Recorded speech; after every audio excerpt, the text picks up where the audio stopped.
نحمده ونصلي ونسلم على رسوله الكريم اما بعد فاعوذ بالله من الشيطان الرجيم بسم الله الرحمن الرحيم حاضرین و سامعین السلام علیکم ورحمۃ اللہ۔ کسی بھی ملک و قوم کا نظام تعلیم اس کی نظریاتی امنگوں کا ترجمان ہوتا ہے۔ کسی بھی ملک میں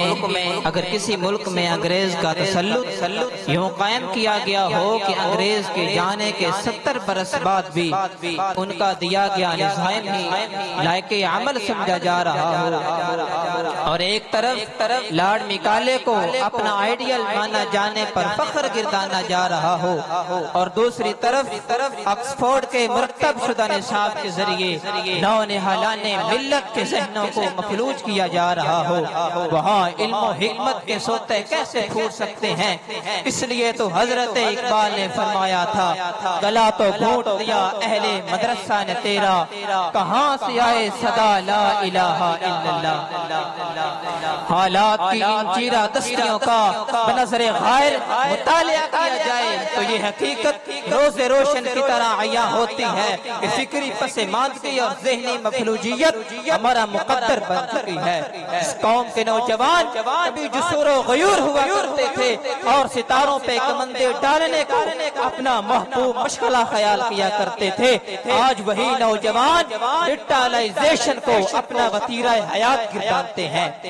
لیکن ان معروضی حالات میں اگر پوری تنتہی کے ساتھ تفکر کریں تو یہی مدارس دینیا امید کی کرن سے نور و نکھر کا سامان کرتے نظر آتے ہیں۔ یہی مدارس دینیا جو کہ شب و روز علم و عرفان کی شمع کو فروز کرتے نظر آتے ہیں۔ یہی مدارس دینیا جو حبس زدہ ماحول میں باد نسیم کا کردار ادا کر رہے ہیں۔ یہی مدارس دینیا جو معرفت کی روشنی بکھیر رہے ہیں۔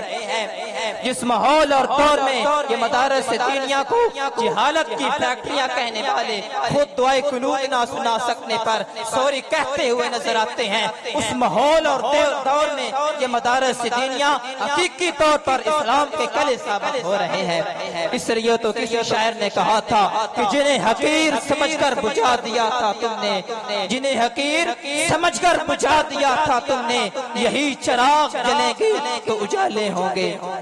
ان مدارس دینیا میں ایک نمایاں نام ضلع سرگودا کی تحصیل کوٹ مومن کے ایک قصبہ بابڑا میں ایک عظیم علمی اور پیاری درسگاہ جامعہ شمسیہ رضویہ جو کہ آسمان علم و عرفان پر ایک روشن ستارے کی طرح پوری اب و تاب سے چمک رہا ہے اور شب دہجور کو صبح نور میں بدل رہا ہے۔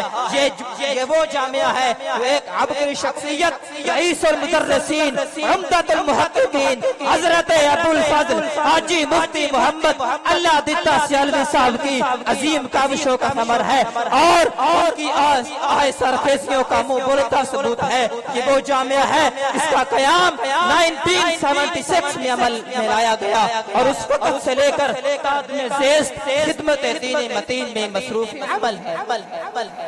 یہ وہ مرکز علم و حکمت ہے جہاں تہی دامن گوہر نایاب سے معمور ہو کر واپس لوٹتے ہیں۔ جو بھی ادارہ میں کاربان علم و حکمت کا مسافر بننے کے لیے شریک سفر ہوتا ہے وہ جستجو کے جذبے سے سرشار نظر آتا ہے اور اپنا تعلیمی سفر پائے تکمیل تک پہنچانے کے بعد خدمت دین کے جذبے سے لیس نظر آتا ہے۔ سینکڑوں حفاظ کرام، قرائے اعظام اور علماء ذیشان جو کہ کارکردگی کا بہترین نمونہ ہے اور منہ بولتا ثبوت ہے اور مختلف مقامات پر ترویج و اشاعت میں مصروف عمل ہے۔ اس مرکز علم و حکمت کے طالبہ اور طالبات کی 556 کی تعداد وہ ہے کہ جنہوں نے اپنے سینوں کو نور قرآن سے منور کیا اور باقاعدہ اسناد سے نوازے گئے، اور 323 عظمتوں کے سکندر وہ خوش نصیب ہیں کہ جنہوں نے تجوید و قرات کے میدان میں کامرانی حاصل کر کے سید القرآن بیاسفاتکم کی عمری تفسیر ثابت ہوئے اور باقاعدہ اسناد سے نوازے گئے، اور شعبہ درس نظامی کے بہت سارے ایسے فیض یافتگان ہیں کہ جن کی حقیقی تعداد ریکارڈ میں نہیں لائی جا سکی، لیکن ان کی تعداد اسی مرکز کا خاصہ یہ بھی ہے خدمت دین کا یہ سلسلہ محض 4 دیواری کے اندر محدود ہی نہیں بلکہ دیگر مقامات پر بھی اس کا پھیلا ہوا نور ماحول کو منور کرتا ہوا نظر آتا ہے۔ اس لیے تو کسی شاعر نے کہا تھا کہ خود سراپائے نور بن جانے سے چلتا ہے کام، تجھے اس ظلمت قدے میں نور کو پھیلانا ہے۔ اس مرکز علم و حکمت کے زیر انتظام فہم دین کورسز کا ایک نتیجہ خیر سلسلہ جاری و ساری ہے، جس میں نسل نوخیز کی ایک کثیر تعداد عقائد باطلہ سے اپنے دامن کو محفوظ کر کے عقائد صحیحہ کی راہ پر چل رہے ہیں۔ ان کورسز میں قلوب کی تطہیر کے ساتھ ساتھ سیرت کی تعمیر کے اہم پہلوؤں کو بھی اجاگر کیا جاتا ہے۔ یہی کورسز اعمال کی درستگی کا سبب بھی بنتے ہیں اور عقائد کی پختگی کا موجب بھی۔ ان کورسز میں قلوب کی تطہیر کے ساتھ ساتھ سیرت کی تعمیر کے اہم پہلوؤں کو بھی اجاگر کیا جاتا ہے، اور علاقہ بھر میں مختلف مقامات پر تبلیغی اجتماعات بھی اسی مرکز علم و حکمت کے زیر سایہ ہوتے ہیں، جن میں جاہل خطبہ کی بجائے مستند علماء دین کو مدعو کیا جاتا ہے، جو کہ لچھے دار تقریروں کی بجائے ملت اسلامیہ کی ہچکولے کھاتے لاؤ کو ساحل مراد سے آشنا کرنے کا فریضہ سر انجام دیتے ہیں۔ اور یہ کہنا بھی بے جانا ہوگا اور اس میں مبالغہ آرائی کی رمق نظر نہ آئے گی کہ پوری تحصیل میں یہ ادارہ ایک جدا دانہ حیثیت رکھتا ہے۔ اگر اس ادارے کی تعلیمی کارکردگی کا جائزہ لیا جائے، تنظیم المدارس بورڈ میں اول پوزیشن کا نمایاں انعام حاصل کرنے کا بھی شرف آ چکا۔ حالیہ میٹرک کے امتحانات میں تمام طالبات نے 100% کامیابی حاصل کر کے ادارے کی کارکردگی کو 4 چاند لگا دیے۔ ان حسین روایات کو برقرار رکھنے کا ضامن یہ ادارہ جو ہمارے اسلاف نے تمام رنجوں کے بعد پروان چڑھائی تھی، اس ادارے کا خاصہ یہ بھی ہے فقط ایک آنکھ روشنی لے کر چلنے والا ہی نہیں بلکہ دونوں آنکھیں نور کا سمان کرنے والی ہیں۔ طلبہ اگر ایک جانب قال اللہ وقال رسول اللہ صلی اللہ علیہ وسلم کے نغمے الاپتے ہیں تو دوسری جانب انگلش اور سائنس کی راہ پر چلتے ہوئے بھی نظر آتے ہیں، مگر انگلش پڑھتے ہوئے افرنگی جلوے ان کی نگاہوں کو خیرہ نہیں کر سکتے، کیونکہ خیرہ نہ کر سکا مجھے جلوہ دانش افرنگ، خیرہ نہ کر سکا مجھے جلوہ دانش افرنگ، سرما ہے میری آنکھ کا خاک مدینہ الجف۔